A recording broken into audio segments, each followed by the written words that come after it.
ধন্যবাদ এশিয়া বার্তাকে এই সমসাময়িক বিষয়ে উত্থাপন করার জন্য এবং আমার বক্তব্য জানতে চাওয়ার জন্য। তো প্রিয় দোহারবাসী, আসসালামু আলাইকুম। তো আপনারা এখন সবাই জানেন যে বর্ষা মৌসুমে সাপ তাদের স্থান পরিবর্তন করতে পারে, যেহেতু তাদের নিজেদের স্থানটা নষ্ট হয়ে যায়। তো যেটা বলতে চাই যে সাপ থেকে আপনারা দূরে থাকবেন, এটাই হলো প্রথম কথা, যে প্রতিরোধ করতে হবে। এবং হাতে কাছে সবসময় যেন টর্চ লাইট রাখলেন। নিকটস্থ ঝোপঝাড় কোথাও যাওয়ার ক্ষেত্রে একটা বড় জুতা কিংবা বুট জাতীয় জুতা আপনার পরিধান করতে পারেন। এটা যে দামি হতে হবে এমন না, প্লাস্টিকের বুটও আপনার পরতে পারেন। তাহলে আপনার পাটা যদি সেফ থাকে তাহলে পরে তো আপনি নিরাপদ। আর তার পরবর্তী যে বিষয়টা হচ্ছে যে একটু সতর্কতার সাথে চলাচল করতে হবে। সাপ সাধারণত আক্রান্ত না হলে কাউকে আক্রমণ করে না। এইটা হচ্ছে প্রথম কথা। আর দ্বিতীয় কথা হচ্ছে যে প্রত্যেকটা সাপই কিন্তু বিষধর না। কিছু সাপ থাকে বিষধর, আর কিছু অধিকাংশ সাপই কিন্তু ওইভাবে বিষাক্ত না। তাতে কামড় দিলেও কিন্তু তেমন কোনো সমস্যা হবে না। যেমন একটা যদি পিঁপড়া কিংবা একটা মৌমাছি যদি আপনাকে কামড়ায়, তাহলে যে ধরনের চিকিৎসা, যদি বিষধর সাপ না থাকে তাহলে একই ধরনের ম্যানেজমেন্ট বলা যায়। তো প্রথম কথা হচ্ছে এটা যে সাপে কামড়াইলে যে সেটা বিষাক্ত, আপনি মারা যাচ্ছেন, বিষয়টা কিন্তু এমন না।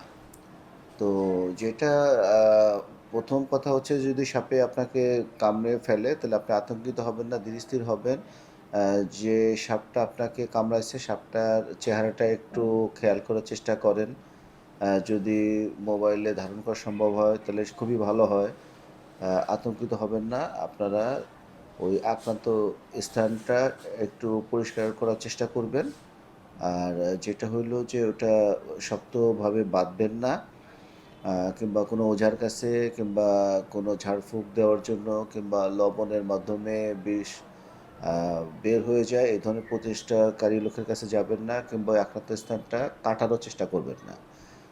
যেটা দেখা যায় যে অনেকে মনে করে যে সিনেমায় যেটা দেখা যায় যে আক্রান্ত স্থানটা কেটে ফেলে এবং অনেকে মুখ দিয়েও ওই বিষটা বের করার চেষ্টা করতে পারে অজ্ঞতা থেকে। তো এই ধরনের কোনো চেষ্টা করার দরকার নাই। আপনি যত দ্রুত সম্ভব উপজেলা স্বাস্থ্য কমপ্লেক্সে চলে আসবেন। আপনাদের আশ্বস্ত করছি যে আমাদের এখানে যদি বিষাক্ত সাপে যদি কামড় দেয় তার জন্য যে চিকিৎসা, যেটা অ্যান্টিসিনক ভেনম, সেটা আমাদের এখানে মজুদ আছে। আমাদের চিকিৎসক এখানে সার্বক্ষণিক থাকেন। যদি আমরা পরীক্ষা নিরীক্ষার মাধ্যমে নিশ্চিত হতে পারি যে আপনার বিষধর সাপে কামড়াইছে, তাহলে আমরা অ্যান্টিসিনিক ভেনম দিয়ে আপনাদের ওই ম্যানেজমেন্ট দেওয়ার চেষ্টা করব ইনশাল্লাহ। আশা করতেছি যে তখন আপনাদের আর সমস্যা হবে না। তো বিষয়টা হলো যে এই বিষধর সাপ কোনগুলো, যেগুলো আক্রান্ত হলে আমাদের শরীরে সুনির্দিষ্ট কিছু প্রতিক্রিয়া দেখা যায়। যেমন আমি আপনাদের একটু আইডিয়া দিতে পারি। যে আক্রান্ত স্থানে অনেক ব্যথা লাগবে, পাটা ঝিরঝির হবে, অবশ অবশ লাগবে, চোখের মণিটা পড়ে যেতে পারে, বুকটা ধড়ফড় করতে পারে, অস্থিরতা লাগতে পারে, বমি হইতে পারে, প্রচণ্ড মাথা ব্যথা হইতে পারে, চোখের মণিটা পড়ে যেতে পারে, চোখের মণিটা আহ, ছোট হয়ে যেতে পারে।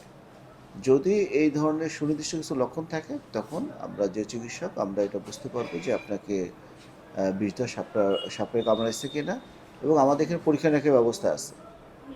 যেমন আমরা আপনার শিরা থেকে আমরা ব্লাড নিয়ে আমরা একটা পরীক্ষা করে দেখব যে আপনার ওই ব্লাডটা জমাট বেঁধে যায় কিনা। যদি জমাট বেঁধে যায় তাহলে আমরা বুঝবো যে এটা বিষধর না। আর যদি জমাট না বাঁধে তখন আমরা ধারণা করতে পারি, আপনার লক্ষণের সাথে আমরা মিলাই দেখব যে এটা বিষধর কিনা। তো এই জন্য আপনারা মোটেও ভয় পাবেন না। আপনারা আমাদের এখানে চলে আসবেন ইনশাল্লাহ। যদি বিষধর সাপ থাকে তাহলে আমরা সেইভাবে যথোপযুক্তভাবে ব্যবস্থা নেব এবং অ্যান্টিসেপ্টিক ভেনম দেওয়ার ব্যবস্থা করব। আর যদি বিষধর না থাকে তাহলে আপনাদের অ্যান্টিসেপ্টিক ভেনম দেওয়ার কোনো প্রয়োজনীয়তাই নাই।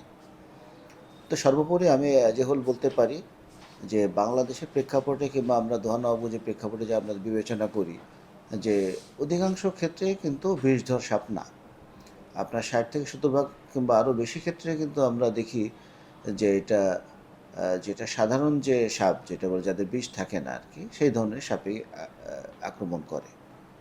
তো এই জন্য সাপে কামড়াইলে যে বিষধর কিংবা এন্টিসিনোভির দেওয়ার প্রয়োজনীয়তা আছে কি নাই, এই বিষয়টা নিয়ে আতঙ্কিত না হয়ে আপনারা উপজেলা স্বাস্থ্য কমপ্লেক্স দোহার কিংবা যারা নবাবগঞ্জের পাশে আছেন আপনারা নবাবগঞ্জের চিকিৎসকের শরণাপন্ন হন। এটা কোনো ভয় পাওয়ার কোনো বিষয় নয়, আতঙ্কিত হওয়ার বিষয় নয়। আমরা সার্বক্ষণিক অ্যান্টি স্নেক ভেনম নিয়ে আপনাদের পাশে আছি। আপনাদের সবাইকে ধন্যবাদ।